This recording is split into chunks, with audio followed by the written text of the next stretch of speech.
And So this is a perfect example. And I know because you talk about this in your book, is it consists of talking and listening. And in that first situation of yours with your client, half the time, it happens with me too, people want to talk. They're not listening. They want to get their point across. They want to win.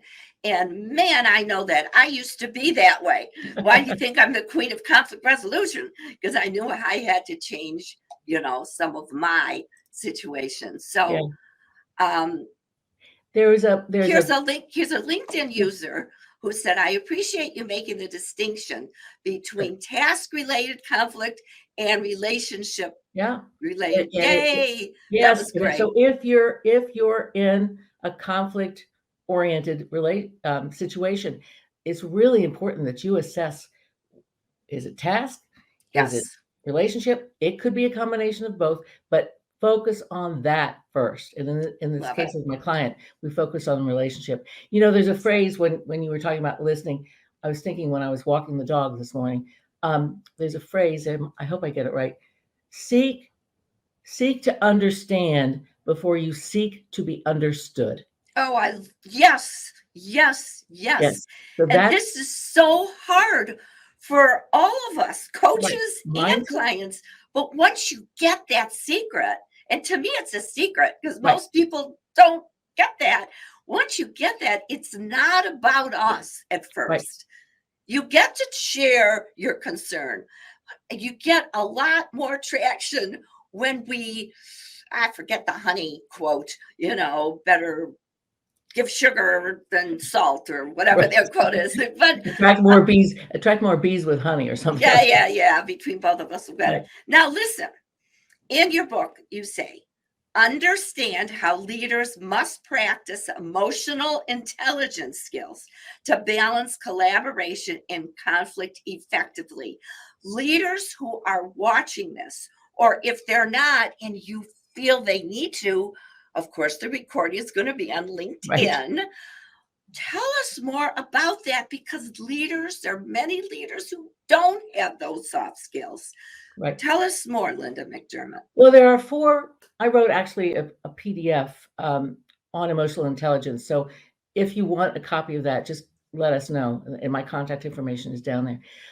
There are 4 components to emotional intelligence. One is self-awareness.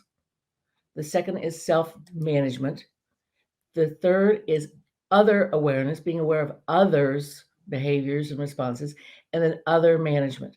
So emotional intelligence starts with yourself.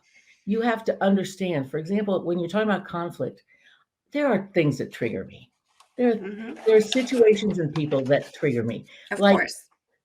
Irresponsibility, lack of accountability. Those are things that really, they trigger me. So I have to be aware of that. So if I sense that in a client or my 27-year-old daughter, I just have to know that can be a trigger for me. And so I have to really have my emotions in check around that.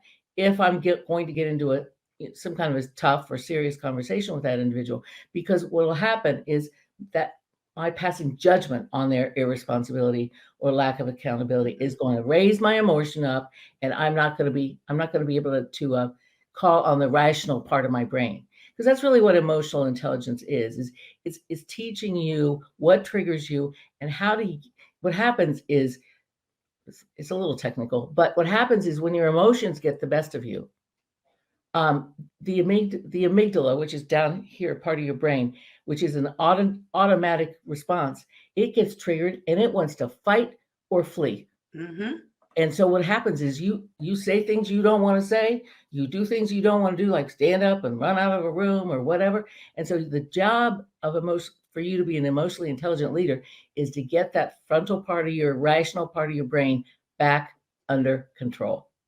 And I'm going to expound a little bit more on that, because this is very, very important. Part of one of my Weiss communication success plan strategies, how do you like that for no ego in that, is the gap. And the gap, you step back and you think, what are my triggers? What are my triggers? And if you know ahead of time and somebody pushes it, you're going to have a little better chance not to explode. Exactly. So that's that. This is brilliant. Yeah. You know, I would like to get into conflict with you, Lynda. Let's see how we do that. No, we're not going to really do it, but one day, viewers, if this happens, I'll report back to you. Okay.